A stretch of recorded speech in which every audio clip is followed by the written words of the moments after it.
TV 김어준의 뉴욕 타임스. 네, 김어준의 뉴욕타임스 191회. 오늘 또 제가 이 자리에 앉았습니다. 왜 아무도 안 반겨주시죠?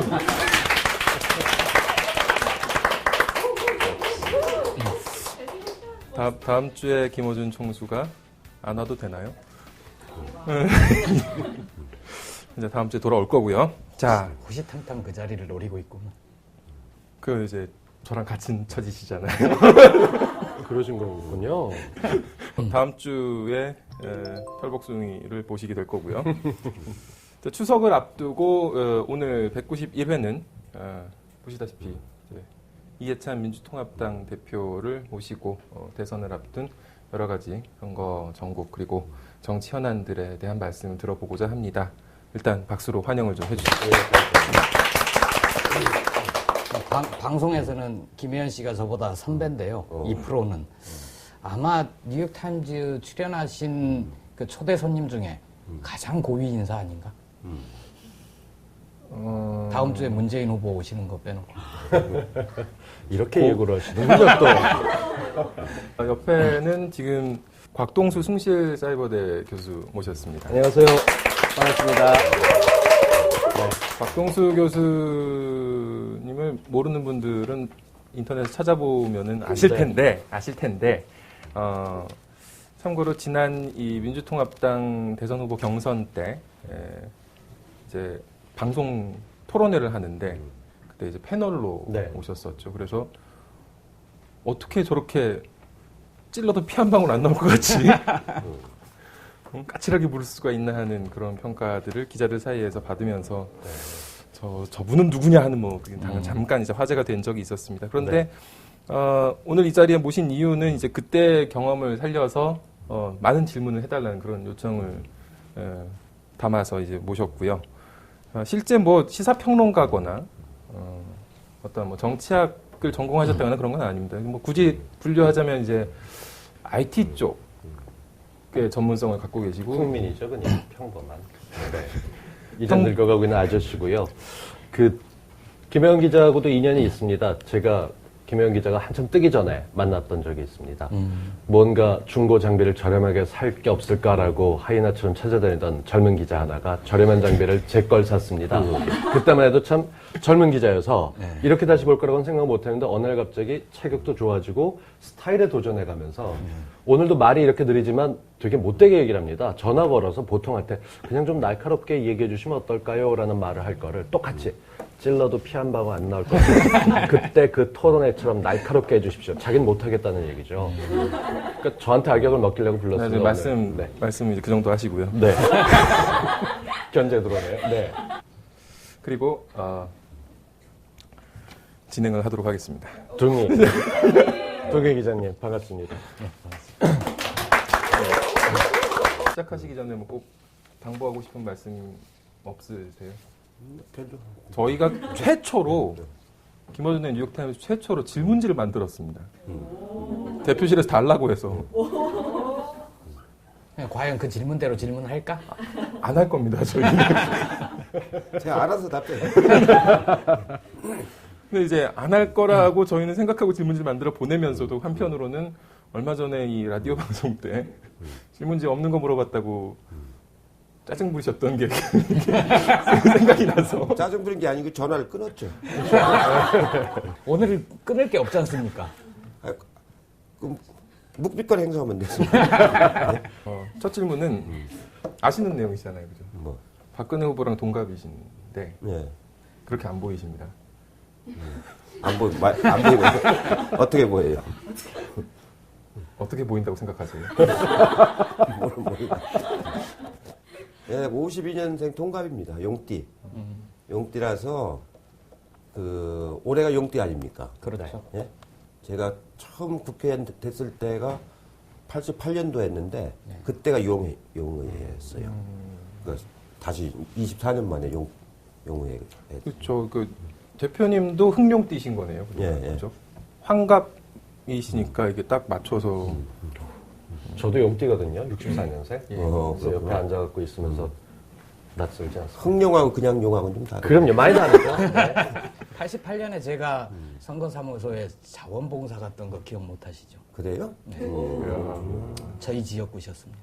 신림동. 예. 박지원 원내대표가 섭섭해하는 거 아십니까? 네. 나보다 10살이나 어리면서 왜 형이라고 안 부르는 거야? 정치적으로는 저보다 한참 후배예요. 그 92년, 97년 선거 치를 때, 네. 그 배석하던 사람이거든요. 회의할 때. 네. 본 테이블에 못 앉고.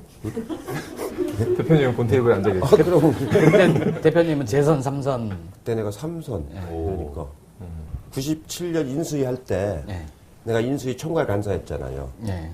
그 이제 그 안가에 가서 이제 저녁에 가서 그날 인수위 결과를 보고를 하잖아요. 네. 그럼 이렇게 당선자 이렇게 모시고 이렇게 보고를 하잖아요. 그러면 박종원 원내대표는 요 앞에 앉는 게 아니고 저기 앉아 있다고요. 박 대표님 곧 나오실 것 같은데. 반론권을 요청. 그러니까요. 충분히 그렇게 멀진 않았다. 이런 얘기가 나올 것 같은데요. 지금 이제 6선이시죠? 예. 6선이면 이제 민주당에서는 최다선이십니다. 네, 그렇죠. 저 혼자죠, 6선짜리가. 5선은 여러 명이 있는데, 네. 예, 6선은 되기 쉽지 않아요. 그 사이에 정계 은퇴. 몇 번 하셨죠? 정치 초년생이시잖아요. 정계 은퇴했다가 난 이번- 세종시 초선 의원이죠. 그렇죠. 중간에 교육부 장관도 하셨었죠. 그 말씀 드리지 않을 수가 없을 것 같은데. 이해찬 세대? 서태지 세대라고 부른 것도 있었고, 또 60년대 태어난 뭐 비틀즈 세대 뭐 이런 것도 있을 것 같은데, 그 세대 명칭에 사람 이름이 들어가는 경우가 그렇게 많지는 않은데, 대표님 이름이 들어간 세대가 있지 않습니까? 그게 이해찬 세대라고 2002년 학번, 02학번. 2002년 대학 입학 시험을 기준으로 해서 입학 제도를 바꾼 거거든요. 그 수능만 가지고 들어가던 거를 다양화를 시킨 거죠. 그래서 그 학생들이 지금은 이제 졸업을 해서 벌써 사회생활을 하고 있죠. 그래서 83년, 84년생이거든요. 그렇게 그러면 되겠죠. 29, 30 이런데 우리 나이로. 그때 이제 그 취지가 보면 이제 꼭 다 잘할 필요 없이 이제 뭐 하나만 잘하면 될 것처럼. 특기를 잘 살리도록, 네. 적성과 특기를 잘 살리도록 입학 제도를 다양화시킨 거죠. 네. 그랬는데 정작 이제 수능이 닥쳤을 땐 그게 아니었다. 이래서 이제 뭐 불만도 많았고 당군 일의 최저 학력이다 이런 어떤 비난도 많이 당했었고. 뭐 여러 가지 이제 뭐 얘기가 나왔는데 요즘에는 그 세대들이 사회 나와서 그 맞으면은 그 틀 속에서 하는 것보다 이제 다양하게 하다 보니까 그 친구들이 요새 이해찬 대세라고 그래요. 네, 대세. 주변 분들이. 예. 그러니까 83년생, 84년생들이 이해찬 대세다. 예. 그러니까 그게 대세가 됐다고요. 그 맞으면 창의적으로 다양한 입학 시험 제도가 나빴으면 없어졌어야 되잖아요. 응? 옛날로 다시 돌아가야 되는데 그게 아니고 더 발전해서 이제는 수능만 갖고 뽑는 학교는 한 개도 없잖아요. 그래서 대세가 됐다고요. 한편에서는 그렇게 새로운 시도를 해서 큰 제도, 교육 건드리는 게 굉장히 힘든데 자신의 이름을 딴 세대가 있는데 그 세대를 폄하하는 얘기도 있지만 뒤에 살펴보게 되면 결국 말씀하신 대로 그렇죠. 그렇게 이어져 나갔거든요. 그 발전돼간 근데 나름 듣기에 따라서는 오명처럼 느껴질 수도 있고 누가 이해찬 세대라고 얘기하게 되면 그 좋은 의미로 쓰이는 경우는 별로 없습니다. 좀 언짢지 않으세요? 처음에는 그렇게 됐는데 네. 그 후에 보니까 이제 그게 시대의 한 흐름이 됐잖아요. 다양성, 창의성 이게 그러니까 요즘에 와서는 이해찬 세대라는 말이 슬슬 없어져 버려요. 그 말이 처음 생길 때는 공격하기 위한. 공격하기 위해서 만든 그러니까, 말이죠. 예. 근데 지금은 이제 그 말이 공격거리가 안 되니까 이제 없어져서 제가 이름이 잊어질까봐 지금 걱정이죠. 혹시 대표님을 공격할 필요가 없어서 없어진 건 아닐까요? 아니 그게 그 흐름이 맞다라고 하는 게 교육계에서 이제 이렇게 자리 잡으니까 누가 주장을 못 하는 거지. 혹시 저 이해찬 세대입니다고 만난 사람들도 있어요? 많아요. 요즘 들어서 네, 요즘에 30대 되고 요즘에 지난번에 청년 비례대표를 우리가 했었잖아요. 네.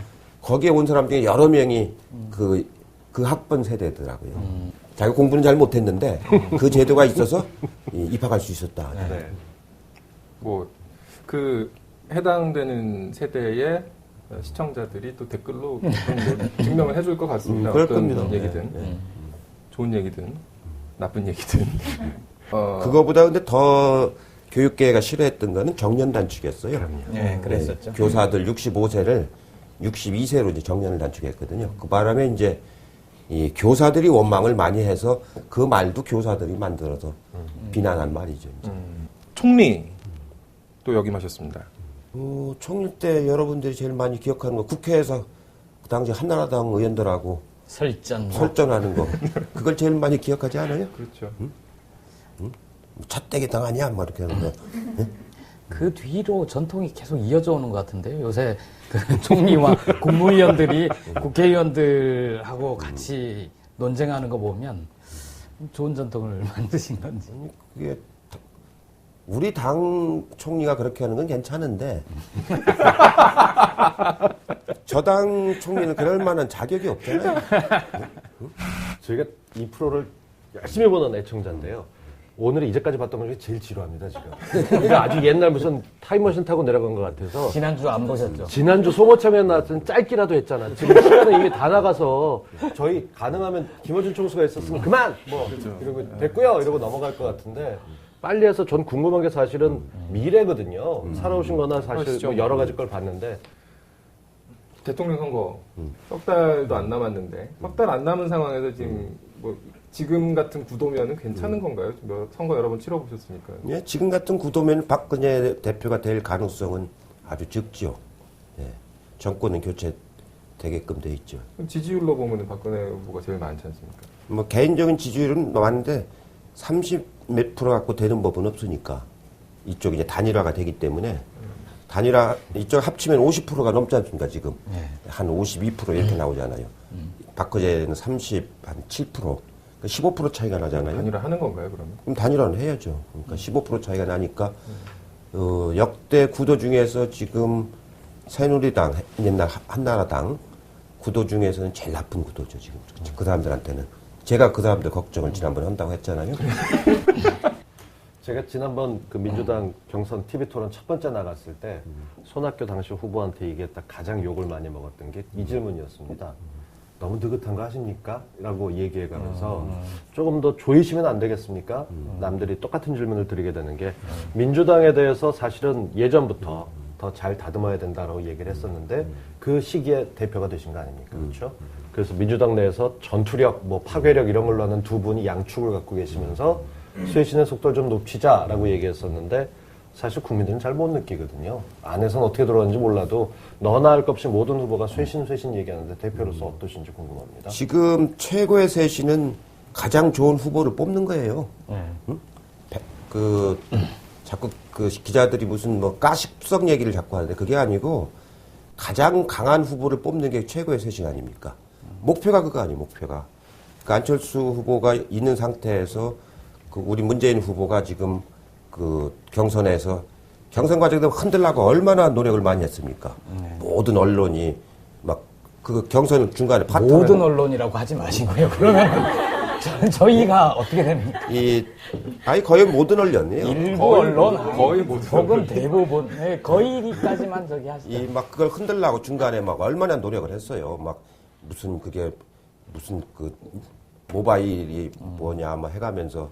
그건 또 후보들이 제기했던 후보들만이 아니고 언론사가 막 일부러 나서서 막 그랬죠. 막 한두 군데 다 그때 보면 저게 언론인가 싶을 정도로 찌라신지 언론인지 모를 정도로 그렇게 그렇죠. 그렇게 했었습니까? 한두 군데. 조금 넓히면 세 군데, 뭐 방송 몇 개까지. 근데 그걸 우리가 지켜냈잖아요. 그 막 계란이 날라오고 구두짝이 날라와도 우리가 꿋꿋하게 지켜내니까 문재인 후보가 딱 끝나고 나니까 그 지지율이 많이 올라가잖아요. 네. 그 자체가 쇄신인 거예요, 그 자체가. 그러면 쇄신이 끝난 겁니까? 아니요, 더 쇄신해야죠, 이제. 아니, 강한 후보를 뽑는 게 가장. 아직 더 덜 강하지, 이제. 더 강하게 만들어야죠. 더 강하게 만들어서 결국 이제 당선까지 가게끔 하는 과정을 거쳐야죠. 문재인 후보가 그 당선 후보로 확정되는 날 연설에서 그 얘기를 하셨지 않습니까? 민주통합당이 만들어지면서 통합과 쇄신을 약속을 했는데 통합까지만 이루어지고 그 뒤에 쇄신이 충분치 못했다. 안 됐다. 이걸 해야 된다. 이 말씀을 하셨잖아요. 쇄신을 더 해야 된다니까요. 그러니까 이제 지금 이제 1차 단계는 끝났죠. 이제 1단계는 넘어갔고, 그 다음에 2단계에서 이제 그 단일 후보가 될 수 있는 역량을 보여주는 쇄신을 해야 될 거 아닙니까? 이제 그걸 요구받고 있어요, 지금 저희도. 그 주체가 문재인 후보인가요? 이제 주체는 문재인 후보죠. 이제 그 후보한테 모든 권한을 다 넘겼으니까. 최고위원회 권한을 다 넘겼지 않습니까? 그래서 그쪽에서 정치 쇄신 안을 지금 만들고 있어요. 예, 후보 측 캠프에서. 10월에 가서 이제 그런 그 높은 수준의 정치 쇄신 요구가 나올 거라고요. 예, 그걸 이제 민주당이 어떻게 그걸 이제 그 수용해서 발전시키느냐. 그게 10월 달 이제 중요한 과제죠. 지금 정치 답하신 쇄신을 뭘 할 수가 있나요, 정치 쇄신? 이제 여러 가지가 있어요. 정치 쇄신을 이제 안철수 후보도 지금 요구를 하고 있지 않습니까? 그러니까 정책의 노선도 쇄신을 해야 되고, 또 당 운영 방식도 맞으면 민주적으로 하도록 해야 되는 것이고, 또 이제 공천 방식도 이제 제일 중요한 건 공천 방식이죠. 이제 앞으로 어떻게 할 거냐. 그러니까 그러니까 인적 쇄신, 운영 방법에 관한 쇄신, 그 다음에 정치 노선에 관한 쇄신, 되게 한 세 가지 정도라고 보면 되죠. 제가 여기 왜 나왔는지 이제 답변을 듣다 보니까 알겠습니다. 이 두 분들이 착하셔서 그 얘기를 못 물어보고 저한테 시키려고 저를 부른 거군요. 하세요. 어쩌다 한 번 나왔는데 이렇게 악역을 맡기시면 전 앞으로 어떻게 하라는 건지 모르겠습니다. 그 인적 쇄신 얘기할 때요. 예. 대표님하고 박 전 대표를 콕 집어서 두 분이 안 계시는 게 인적 쇄신이다라고 얘기하는 게 너무 많고 언젠가부터 말씀하셨던 대로 사실과 전혀 상관없이 언론에서 그렇게들 얘기가 나오는데 그 듣기 기분 굉장히 안 좋으실 것 같아서. 기분 좋고 나쁘고를 떠나서 그건 안 되는 일이에요. 제가 사표를 내면은 전당대회 60일 내에 새로 해야 된다니까요. 대선 포기하고 전당대회 해야 된다니까요. 기술적으로는 그렇고. 아니 기술자가 아니고 법이 그런데 당원이. 그러니까요. 법은 그런데. 그러니까 안 되는 일을 요구하는 건 선거를 하겠다는 게 아니고 당권을 뺏겠다는 거 아닙니까? 그건 터무니없는 얘기 아니에요. 그렇게 되면 그 당권을 뺏으려는 누군가가 있다는 얘기가. 그러니까 요구하는 거죠. 그 다음에 나왔던 질문이. 그러고 원내대표도 사퇴하면은 열흘 이내에 새로 뽑아야 돼요. 그럼 선거 앞두고서 그 짓 하고 다닌단 말이에요. 그런 거는 솔직하지 않은 거예요. 그러고 100만 그 모바일로 막 뽑아준 후보들 아닙니까? 그렇죠. 그거 흔들기로 들어간다니까 잘못하면은 안 되는 거예요. 저 개인적으로는 당연히 지금 전투력이 강하신 분들이 계셔주는 게 든든하다 하는데 문제는 이럴 때 전투력이 있든 없든 그 요구 자체 그 요구 자체가 그 제일 세신 육선이시잖아요. 마치 쇄신인 것처럼 얘기하지만 그건 쇄신이 아니고 당을 흔드는 거라니까요. 그러니까 거기서 문제가 생기는 게 민주당이 뭔가 쇄신에 대해서 국민들 보기에 흡족하다라고 얘기할 만한 메시지 전달하는 커뮤니케이션은 지금 잘 안 되고 있는 거거든요. 국민들 보기에는 법적으로 물러나고 다시 뽑고 하는 거 상관없는데 그냥 직함만 있을 뿐 정권 넘기겠다 내지는 뭐 이렇게 얘기를 선언하는 거를 듣기를 바라는 사람들이 최고위원회도 다 권한을 넘겼잖아요. 이미 15일 날 후보가 선출되기 전날 우리가 당규를 바꿔버렸잖아요. 응? 그래가지고 누가 선출돼도 그 최고위원회 권한을 그 당선된 사람들 이미 다 15일날 다 넘겨버렸어요. 그거는 보도를 안 하고. 보도 됐습니다. 저도 봤어요. 그거 이만하게. 아니 근데 언론에 불만이 많으시군요. 아니 그러니까 균형이 없는 거야. 우리 그 쇄신을 요구하는 사람도 최고위원회 권한을 전적으로 다 넘겼다라는 거는 이야기를 안 해. 근데 그게 민주당 내부에도 있어서 역으로 얘기하면 일부 의원들 같은 그러니까 경우 스스로 나가는. 그거는 좀 어떻게 최고위원회를 넘겼다고 하는 거를 일부러 모른 척하면서 자꾸 이제 당을 흔들기로 가는 건데 저 같은 사람은 그런 맞으면 선거 때 막 흔드는 걸 한두 번 본 게 아니잖아요. 응? 뭐 92년도부터 뭐 계속 그런 걸 대선 때면은 멀쩡한 사람도 약간 가. 대선 때는 그런 걸 여러 번 봤어요. 그런 거에 흔들리면 안 되는 거예요. 그런 거 보고 살푸시 간다고 그러는데요. 살포시. 근데 이제 지금 보면 그것도 과거 얘기 비슷하게 된 게 애초에 처음 쇄신의 내용은 뭐냐? 인적 쇄신이다. 그것만큼 강력한 것은 없다. 인적 쇄신의 상징적인 사람은 누구냐? 이해찬 대표, 박지원 원내대표다. 이 얘기까지 나왔었죠. 그럼요. 그러다가 근데 이제 그 쇄신을 요구했던 의원들조차도 몇몇 분을 제외하면 그게 꼭 물러나라는 얘기는 아니다. 이선 후퇴 정도 하고 좀 덜 보이시면 된다. 그러니까 요새는 아무 투구도 안 해. 그래서 시간이 나서 오늘. 아니, 그제인가 우리가 연찬회를 했잖아요. 예. 거기서 막 한 30명 가까이 발언했잖아요. 그 말을 아무도 안 해. 예? 언론하고 뒤에 가서는 속닥속닥 이렇게 하고, 실제로 공개적인 자리에서는 안 하고. 그런 행위는 이 공인으로서 자세로서 좋지 않은 거예요. 대표님은 흔들어 보신 적은 없으세요? 아니, 나보고 물러나라고 막 했잖아요. 아니, 예전에. 아, 나는 누구를 흔들어 본 적은 없어요. 나는 그런 짓을 그냥 원래 안 나가지. 하거든. 그렇지. 내가 싫으면 떠나버리지. 근데 제가 정말 사적으로 여쭙고 싶었던 게 바른 말이고 정확하게 필요한 말인데도 말 전달하는 거에 따라서 아 맞긴 한데 쟤 싫어라는 소리를 제가 많이 듣거든요. 그것 내공이 좀 강해야 될 것 같은데 그런 얘기에서 이미지 어떻게 보시는지 아시잖아요. 이렇게 나는 그렇게 구질구질하게 재는 일은 안 해요. 내가 뭐 하려고 이 나이에 뭐 구질구질하게 재가면서 하겠어요. 내가 하고 싶은 얘기 하면 되는 거지. 하고 싶은 말씀 하실 때 그 일부 뭐 이런 걸 넣으시라니까요. 그러니까 안 한다니까요. 나쁜 언론 지난번에 대표 경선 나오셔서 나쁜 언론 딱 그러니까 기자들이 다 우리야. 그러니까 공정하게 보도하지 않으면 그 나쁜 언론인 거예요. 나쁜 언론이 기준이 뭐냐 하길래 공정하게 보도하지 않는 게 나쁜 언론이다. 자, 그럼 다시 얘기가 나가는 게 인생을 살면서요, 막, 이렇게 막, 구질구질하게 막, 하는 거, 그런 게 좋은 게 아니야. 당당하게. 구질구질 들을 때마다 소신있게, 당당하게 하면 되는 거지. 다시 미래 얘기로 돌아가 보죠. 대표님 말씀을 듣고 아마 이 방송을 보는 수많은 야권의 지지자들이 와, 좋다. 그럴 거예요. 박근혜 새누리당 후보가 대통령이 될 가능성이 별로 없다. 우리가 꼼꼼하게 살펴보니까 지금 나오는 여론조사 결과보다도 더 차이가 나더라. 이 말씀 하셨잖아요.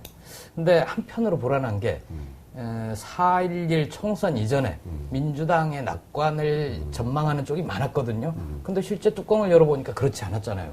또 그렇게 되는 거 아닌가 하는 게 불안한 게 하나 있고. 질문 하나만 더 할게요. 아니, 그때는 언론이 일부러 과도하게 낙관하는 분위기를 만들었어요. 뭐 싹쓸이를 한다는 둥. 그때 제가 여기서 주로 그랬어요. 그때 제가 인터뷰를 할 적에 제가 오마이뉴스 그때 해설하는 인터뷰를 했잖아요. 그때 제가 나중에 한번 확인해 보세요. 오마이뉴스가 현장 저희 지역구에 와서 인터뷰를 하는데 몇 석이나 버스 타고 다니는 예, 몇 석이나 얻을 것 같으냐. 그래서 우리 당이 130석쯤 얻을 것이다. 우리 당이. 그다음에 새누리당도 그보다 크게 많지는 않을 것이다. 오히려 무소속이 좀 당선이 될 것이다. 네. 제가 그렇게 인터뷰를 했다니까요. 근데 우리는 우리가 예상했던 걸 얻었는데 새누리당이 무소속을 허용을 안 하고 다 당선을 관리를 잘한 거예요. 그래가지고 150석을 얻은 거 아닙니까? 저는 새누리당이 분명히 좀 분열돼서 그 150석에 140석을 못 얻을 줄 알았어요. 근데 이탈을 잘 방지한 거예요. 그러니까 관리 능력이 좋았다는 얘기죠. 우리가 어떻게 단독으로 150석을 이겨요? 그거는 안 되는 거예요. 우리나라 구도에서. 대표님 이제 되고 나서 저는 첫 회의에 들어간 이후 몇 번 가봤더니 정권 교체. 네? 정권하면 촌스럽게 교체 이거 하고 그러셨잖아요. 그걸 보면 누가 정권 하나요? 선창을 대표님이 정권 하면 나머지 최고위원들 정권 하면은 나머지 최고위원들이 되게 쑥스럽게 정말요? 교체. 뭐 이런 것도 언론에 안 나왔죠. 그러니까 처음 듣는데요. 뭐 이렇게 다 방송용 다행인 비디오로 보고 싶어요. 방송용으로 방송용 많이 글인 나쁘죠. 것 같은데 그걸 본 한 그 정치에 관심이 많으신 분이 이걸 꼭 물어달라. 민주당의 목표가 정권 교체냐? 정권 교체는 민주당의 목표가 될지는 몰라도 정권 교체 이후에 어떤 세상을 만들려고 하는지를 민주당이 잘 보여주고 있느냐? 그 얘기를 물어봐달라고. 그게 우리가 세 가지 비전을 제시했잖아요. 한반도 평화, 경제 민주화, 보편적 복지.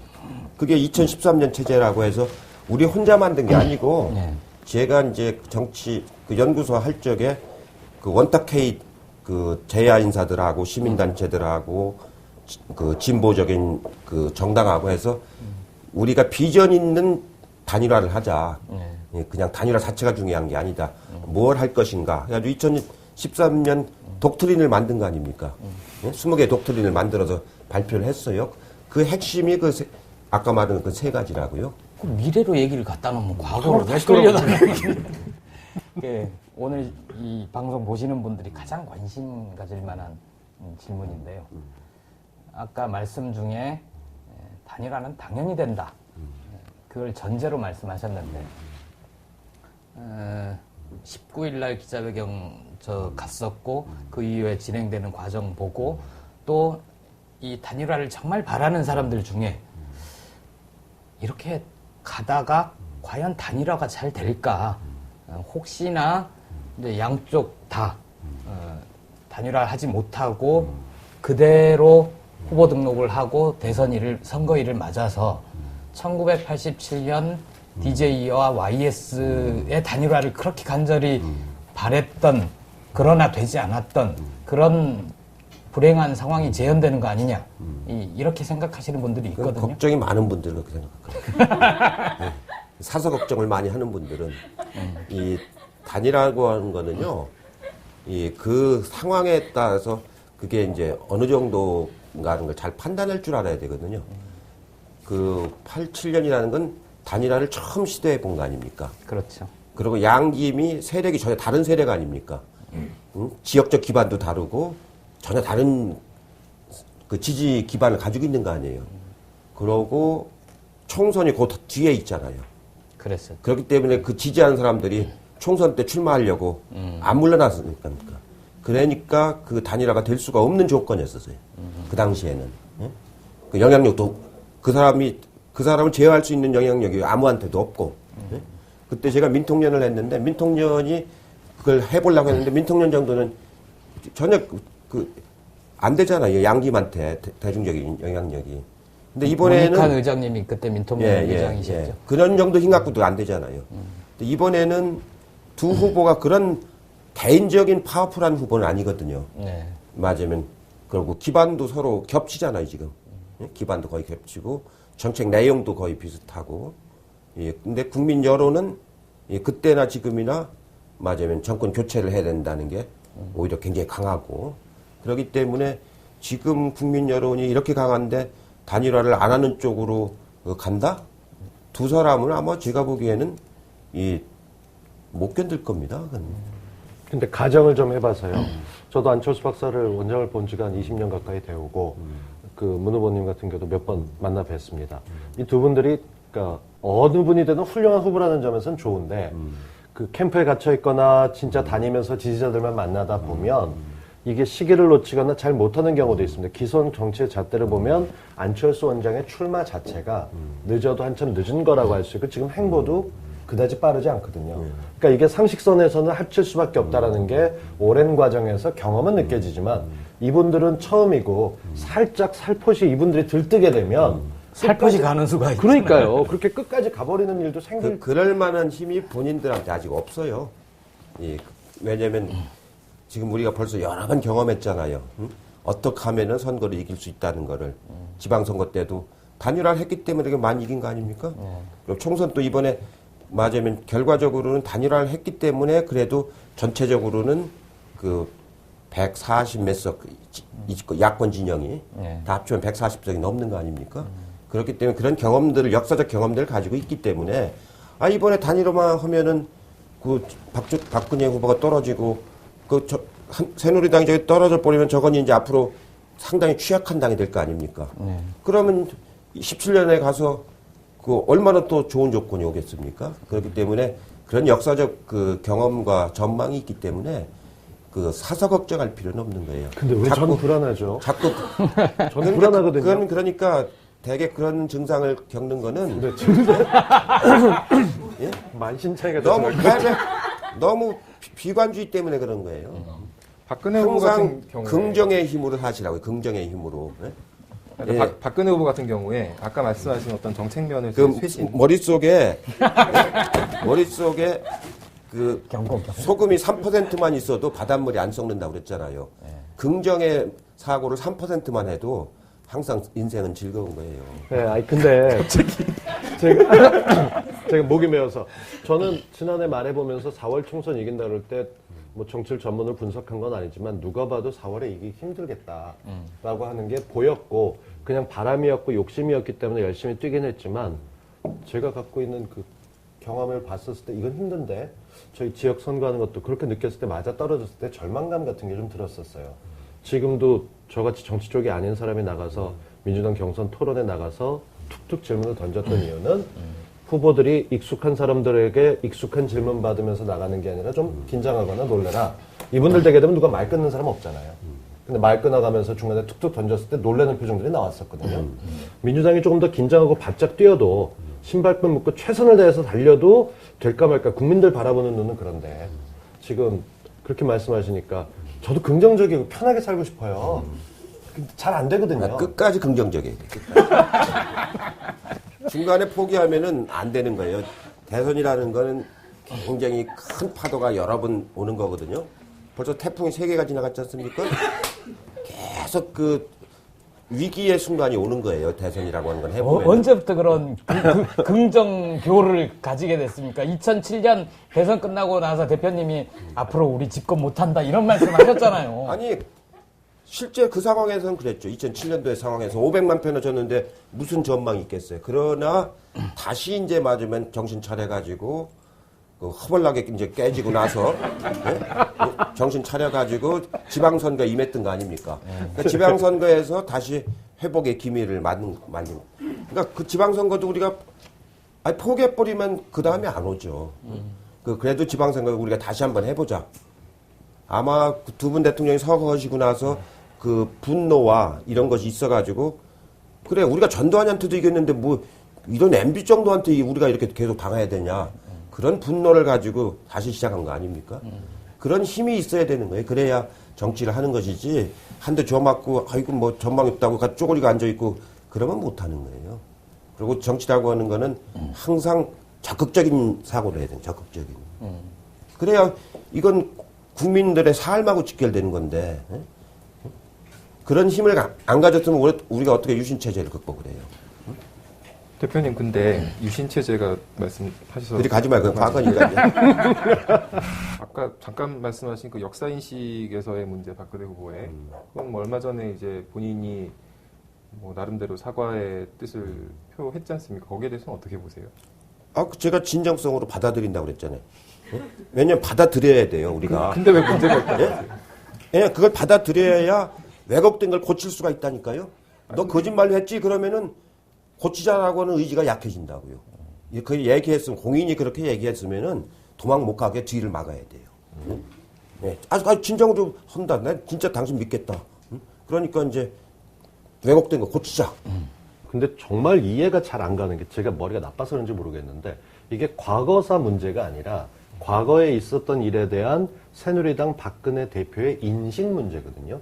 그렇게 되게 되면 현재에서 이게 잘못됐을 때는 인식 얘기를 안 하고 바꿔야 될 것은 박근혜 후보의 스스로의 생각을 제가 생각을 바꿔서 하겠다라는 게 아니라 엉뚱하게 국민 대통합위원회 국민이 인식이 잘못되는 건 아니거든요.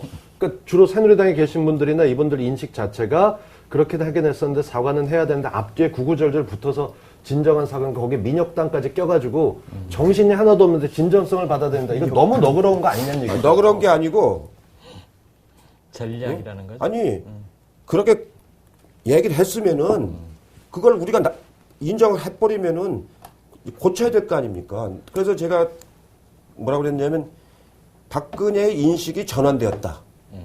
네? 그 전까지는 두 개다 이렇게 얘기했지 않습니까? 이제 하나다 이거 아닙니까? 그럼 인식이 전환이 된 거예요. 그러면은 인식이 전환됐으니까 전환된 거에 맞는 결과가 나와야죠. 그러려면 과거에 잘못된 거를 고쳐야죠. 그걸 왜 안 고쳐요? 그거를 자꾸 내치려고 하지 말고 끌어안아요. 끌어안아가지고 그 사람하고 싸우는 게 중요한 게 아니잖아요. 그걸 끌어안아서 새로운 역사를 만드는 게 중요한 거죠. 대표님도 유신 피해자시지 않습니까? 피해자죠. 유신 때문에 교수 되려고 했는데 인생이 바뀌었는데. 인생이 바뀌어버린 그것도 사과하러 와야겠네요. 이미 사과했다니까요. 그래서 용서하셨고. 아직 용서는 안 했죠. 그렇게 얼렁뚱땅 넘어가면 사과는 했단 말이야, 사과는 받겠다. 사과는 받아들이나 내 마음은 풀리지 않았다? 아니, 이걸 고쳐야 풀리지. 네? 결과가 나와야 풀리지. 어영부영 넘어가는 건 안 되지. 이 결과가 나와야지. 네, 긍정의 힘을 갖고 있고 적극적인 사고를 한때 전략가로서 이름이 높았던 대표님이 보시기에 다음에 단일화는 당연히 된다. 단일화를 하면 민주통합당의 대선 후보가 이기기를 바라실 거 아닙니까? 당연히 그렇죠. 그럼 문재인 후보가 안철수 후보를 이길 수 있는 전략 있습니까? 그 문재인 후보가요, 굉장히 진실한 사람입니다. 제가 오랫동안 같이 쭉 일을 해보면은 이 속이 깊고 아주 입이 무거운 사람이거든요. 얼마 전에 그 이용섭 정책의장이 저한테 처음 얘기를 하는데 자기가 국세청장 됐을 때 누가 자기를 추천했는지 몰랐다는 거예요. 그 중요한 자리를. 갑자기 자기는 예상도 안 하는데 자기한테 발령이 나더라는 거예요. 그래서 누가 추천했는지를 몰라서 알아봤는데 아무도 없더라는 거예요. 네. 그러니까 한참 지난 거죠, 이제. 그분이 국세청장 지가 벌써 2004년도인가 그러니까 5년도인가 4년도니까 벌써 한 7, 8년 지난 거 아닙니까? 근데 최근에 알았대요. 문재인 후보 책을 읽다가 보니까 거기 나오더래요. 네? 운명 거기에. 말고. 운명. 운명이 운명 그 나오던가요? 책에. 근데 지금까지도 자기한테 그 얘기는 안 한대요. 응? 내가 당신을 국세청장으로 첨가했다 얘기를 지금까지도 안 만나도. 그 정도로 그 문재인 후보가 속이 깊고 입이 무거운 사람이거든요. 제가 안철수 후보를 담당한 지 몇 개월 됐고요. 많이는 못 만나셨죠. 한 번 만났죠. 한 번. 그 많은 데서 거기 그때. 그렇죠. 그날 제가 딱 일어나서 질문을 하니까 당신이 김보혁이군요 하는 눈빛으로 저를 내려다보더라고요. 2002년도에 노무현 후보가 나중에 본선에서 이길 거라고 누가 생각했습니까? 저요. 근데 이겼지 않습니까? 그 정치라고 하는 거는 이건 어떻게 보면은 인간이 하는 가장 고도의 결단 행위거든요. 인간이 하는. 그러니까 제가 여러 번 얘기하는데 정치판에는 천하의 사기꾼부터 천하의 애국지사까지 있습니다. 그게 한 사람이 각각 두 사람이 있는 게 아니고 한 사람의 몸속에 두 가지가 다 있다고요. 네? 천하의 애국지사적 품성과 천하의 사기꾼적 품성이 다 있어요. 아수라백작이군요. 예? 그렇기 때문에 그 중에서 아까 말한 3%만 높으면은 세상은 발전하는 거라니까요. 문재인 후보 좋은 얘기만 했으니까 그 안철수 후보 담당으로서 안 후보 얘기를 좀 하자면 그런 평도 있어요. 이제 자기가 자기를 일군 사람들 정치권에서 DJ 그다음에 YS 그리고 노무현 대통령도 사실 그분들만큼 없는 데서 막 일구진 않았지만 그런 측면이 좀 있긴 하죠. 그런데 지금 이제 나와 있는 후보들을 보면 박근혜 후보는 박정희 전 대통령이 없이 있을 수 있었겠는가? 문재인 후보는 노무현 전 대통령 없이 있을 수 있었겠는가? 그러면은 안철수 후보는 어떻지? 하면 안철수 후보는 오히려 자기가 꾸준히 자기 삶에서 이렇게 일궈온 그리고 후보가 될 때도 내가 대통령이 되겠다가 아니라 이 국민의 열망이 정치개혁에 대한 열망이 안철수를 통해서 표출됐다라고 하고 자기는 그걸 이제 풀겠다, 숙제하겠다 이러고 나온 거 아닙니까? 물론 그래서 그럼 안철수 후보가 DJ YS급이냐? 거기에 대해서 우스갯소리로 아니다. 강호동 없는 안철수를 생각할 수 없다. 이렇게 얘기하는 분들도 있는데 안철수 후보가 그닥 보기에 결코 만만치 않을 거다. 이런 얘기도 많잖아요. 그러니까 저렇게 지금 지지도가 많이 나오죠. 안철수가 만만하다고 그런 사람이 좀 누가 있어요. 지금 1등 가고 있는. 긍정적으로 자꾸 사고를. 그러니까 그렇지만 긍정적으로 사고를 해야 되는 거죠. 그럼에도 불구하고 이 정당이라고 하는 거는 국민의 맞으면은 그 책임을 지는 거 아니에요? 정당이라고 하는 건 어떤 형식으로도 정치를 통해서 국민의 책임을 지는 거기 때문에 여론조사가 여론이 나쁘다고 하면은 책임 안 지고 그만둘 수 있는 일이 아니잖아요. 여론이 좋으면 좋은 대로 책임을 져야 되는 것이고 여론이 나쁘면 나쁜 대로 또 책임을 져야 되는 것이고 그렇기 때문에 책임 정치, 정당 정치를 얘기하는 거거든요. 그거 하라고 또 국가에서 돈을 1년에 막 150억씩이나 주는 거 아닙니까? 우리 당한테. 예, 그런 거기 때문에 그 여론의 어떤 상대방이 강하든 약하든 우리는 우리로서의 최선을 다해야 되는 거고 그렇게 하다 보면은 일이 안 될 때도 있지만 될 때가 있는 거고 될 때까지 끝까지 해야 되는 거예요. 이길 때까지 싸우는 거하고 똑같은 거예요. 싸움이라는 건 얻어맞는다고 포기할 수 있는 게 아니잖아요. 이길 때까지 싸우면 그 사람이 이기는 거지. 이길 때까지 싸우다가 서로 감정 상해가지고 나 너랑 같이 앞으로 뭐 안 할 거야 이럴 수도 있잖아요. 아, 그럴 수도 있죠. 그러나 아까 3%만 있으면 된다고 제가 그러잖아요. 긍정적인 퍼블릭 마인드가 퍼블릭 마인드라는 건 뭐냐면은 공동선이란 뜻 아닙니까? 퍼블릭 마인드의 핵심은 공동선이에요. 공동선을 읽어나가는 그런 자세가 마음속에 3%만 높으면은 그런 사람들이 정치를 하면은 그 사회는 발전한다니까요. 단일화는 언제 됩니까? 그거는 가능한 빨리 되는 게 좋습니다. 가능한 한. 왜냐면은 2002년도에 우리 경험이 너무 늦게 되니까 저쪽 후보하고 토론할 시간이 많지가 않아요. 토론을 충분히 해서 국민들이 어떤 후보인지를 알아야 되지 않습니까? 네. 그때 토론회를 한 두세 번밖에 못했죠. 2번인가 밖에 못했어요. 시간이 없으니까. 등록 직전에 됐으니까. 그 시간이 없고 자꾸 피하니까 시간은 없고 며칠만 한 일주일만 피하면 남는 시간이 별로 없는 거거든요. 그래서 가능한 한 단일화가 빨리 돼야 저쪽 후보하고 토론을 많이 해야 그 후보의 자질과 함량이 드러나지 않습니까? 그렇기 때문에 가능한 빨리 하는 게 좋죠. 정치라고 하는 거는 똑같은 방법으로 하면은 감동을 못 줘요.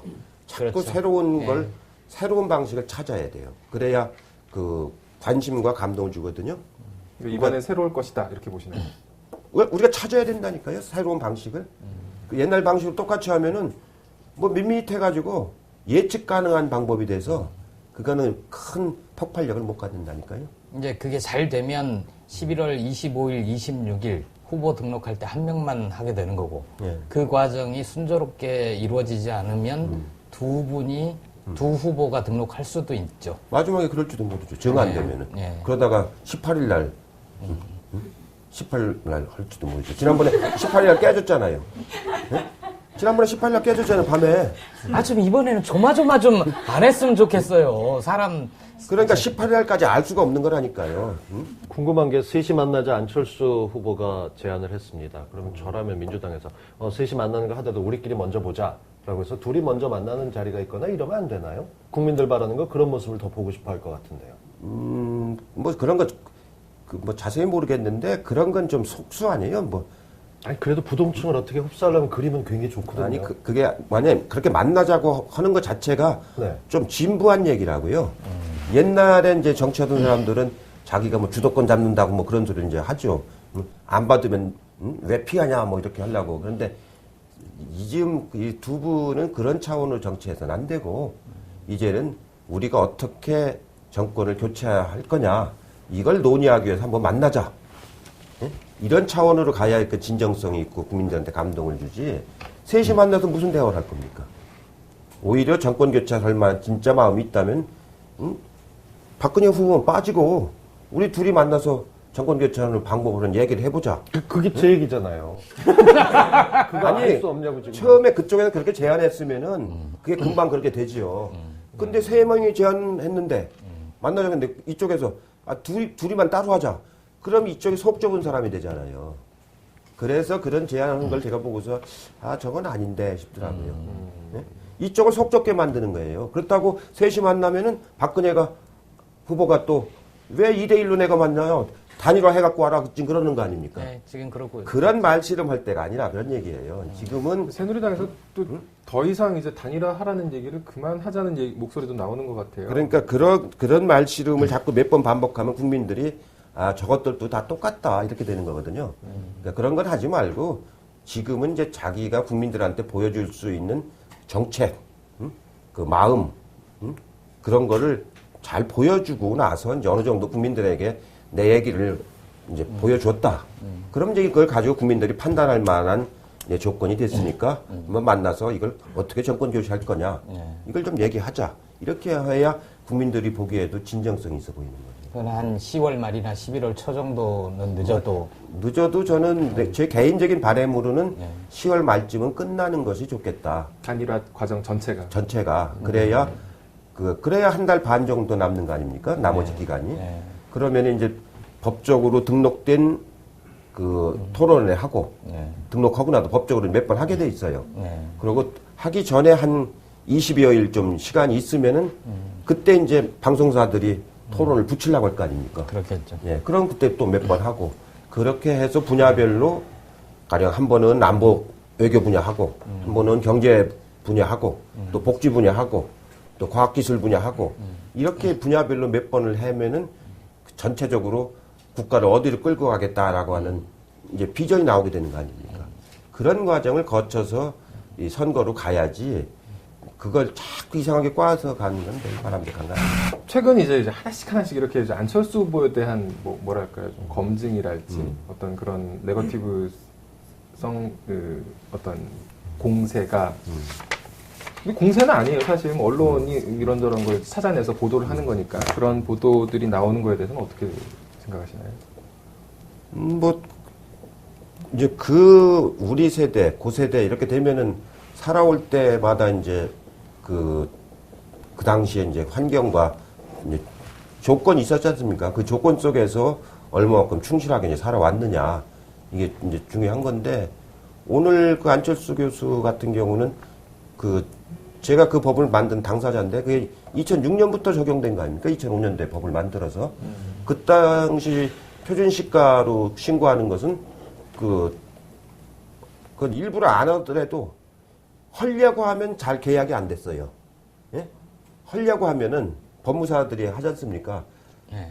나는 친구 다 하겠다. 그럼 파는 사람이 안 해. 자기가 양도소득세 훨씬 더 많이 내야 되니까. 예? 그렇기 때문에 우리가 그 법을 만들 때 서급 적용은 안 한다. 응? 서급 적용은 안 하고 그 이후에만 실거래 가격을 한다. 이렇게 했던 거 아닙니까? 민주당 인사청문회 과정에서는 그렇죠. 소급 적용해서 그걸로 다운계약서 왜 썼습니까? 이렇게 최근에 교정을 그건 후보자도 그건 그랬어요. 새누리당이 제일 먼저 그렇게 했죠. 우리 당 인사청문회 할 때.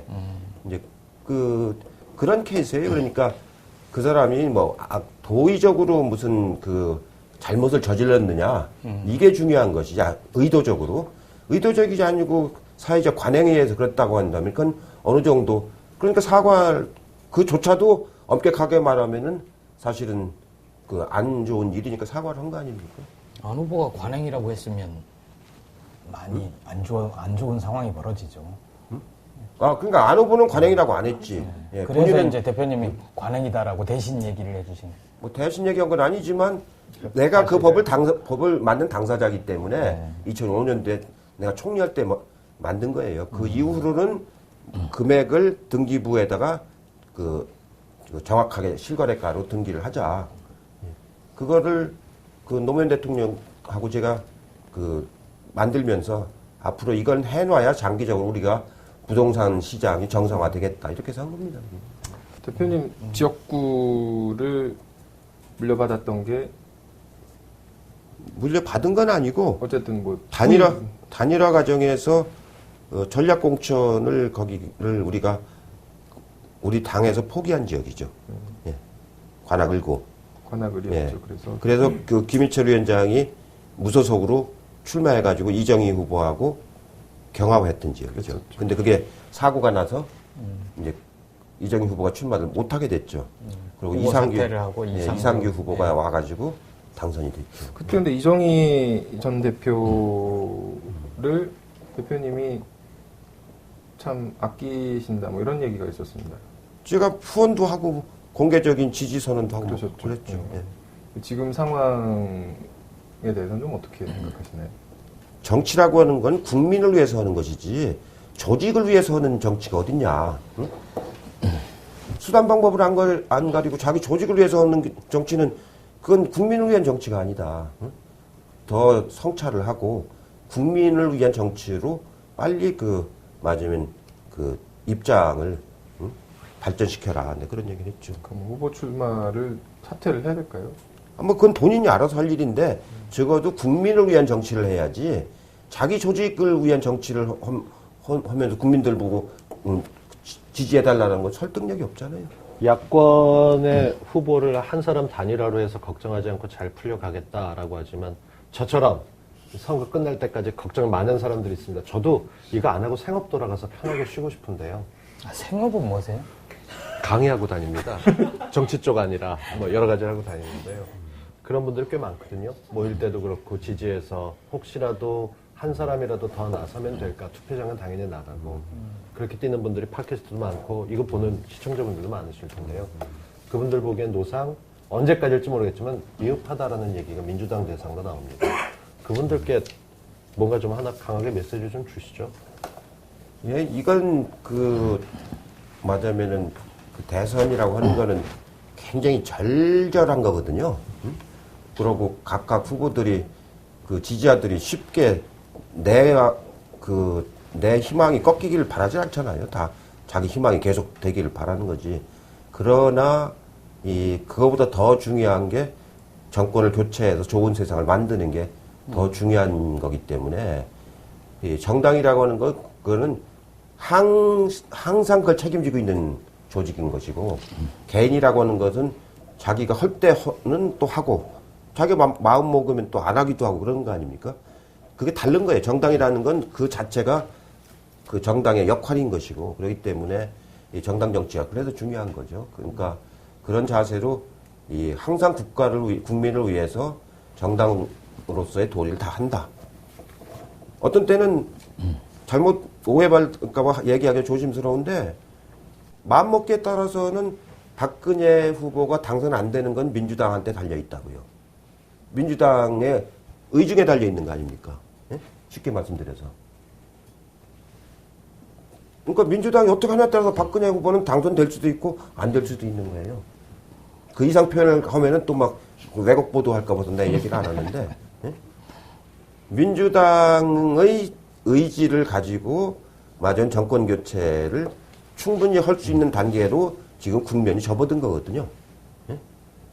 그런 거 아닙니까? 같은 연장선에서 보면 민주당의 적은 민주당 아닙니까? 그럴 수도 있죠. 네. 그럴 수도. 저도 마지막 질문 하나 좀 드릴게요. 문재인 후보와 관계가 어떠신지에 관련된 건데 취재하면서 좀 인상적이었던 장면이 한명숙 대표 총선 치를 때였죠. 임종석 사무총장 사퇴 문제로 막 갈등을 좀 빚었었고 그 당시에 대표님도 뭐 강하게 문제 제기를 하셨었고 그때 한명숙 대표를 만나러 간 사람이 문재인 후보였단 말이에요.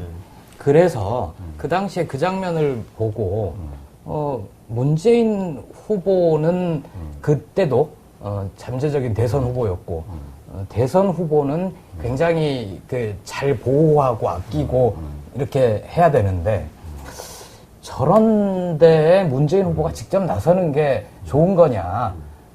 조금 더 심하게 표현하면 문재인 후보는 이해찬 대표의 아바타 아니냐. 뭐 이런 식의 얘기까지 나왔었단 말이에요. 전혀 아니죠. 그때는 어떻게 된 겁니까? 저는 그때 이제 직접 제가 정치를 후보로 하거나 정치에 관여할 때가 아니에요.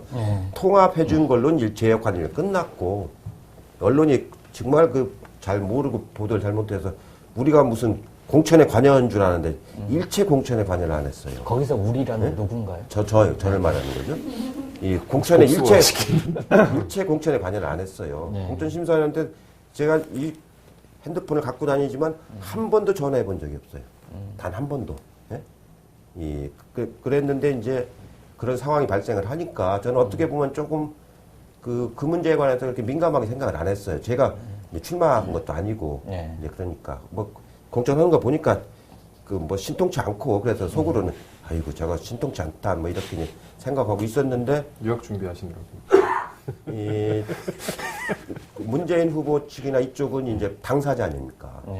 그러니까 이제 올라왔어요 이제 이 문제가 부산에서 어떻게 할 거냐. 그날 그 자리에 있었는데 저도. 올라왔어요. 그래서 어떻게 할 거냐. 그래서 당연히 그 사무총장 교체하고 이거 해야지. 뭐 어떡하고 있느냐. 그래가지고 본인이 막 정리를 하더라고요. 그래가지고 본인이 가서 얘기하겠다고. 그래서 가서 본인이 한 거예요. 아, 그때 좀 말리실 적이 아니, 내가 화가 나서 응? 교체해야지 이게 뭣들 하는 짓들이냐고. 이렇게도 선거 치를 것 같으냐고. 그래서 내가 공개적으로 그때 막 뭐라고 했잖아요. 네.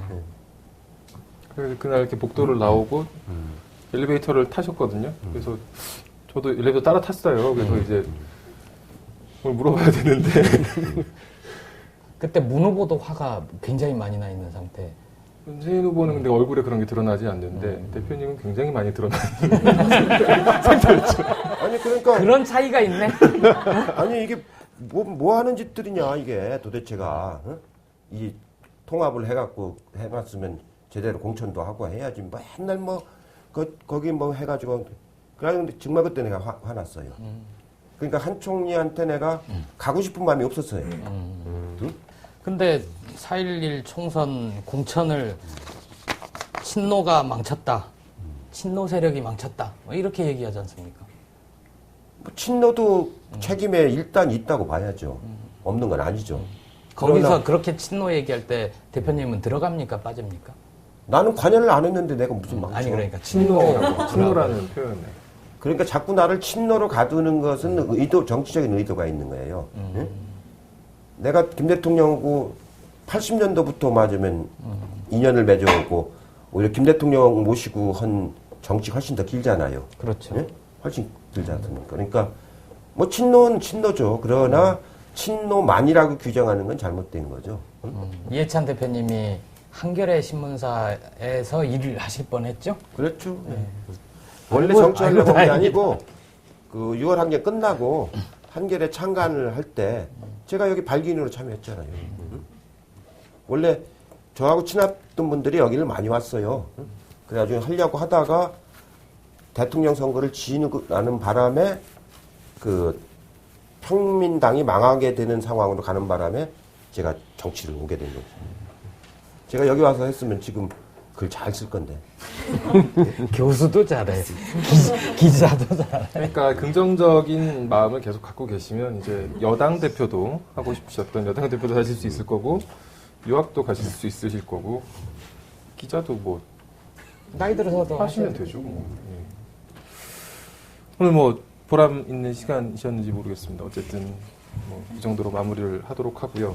어렵게 시간 내주셔서 와주신 이해찬 대표님 감사드립니다. 고맙습니다. 감사합니다. 그리고 한겨 교수님은 안 고마워?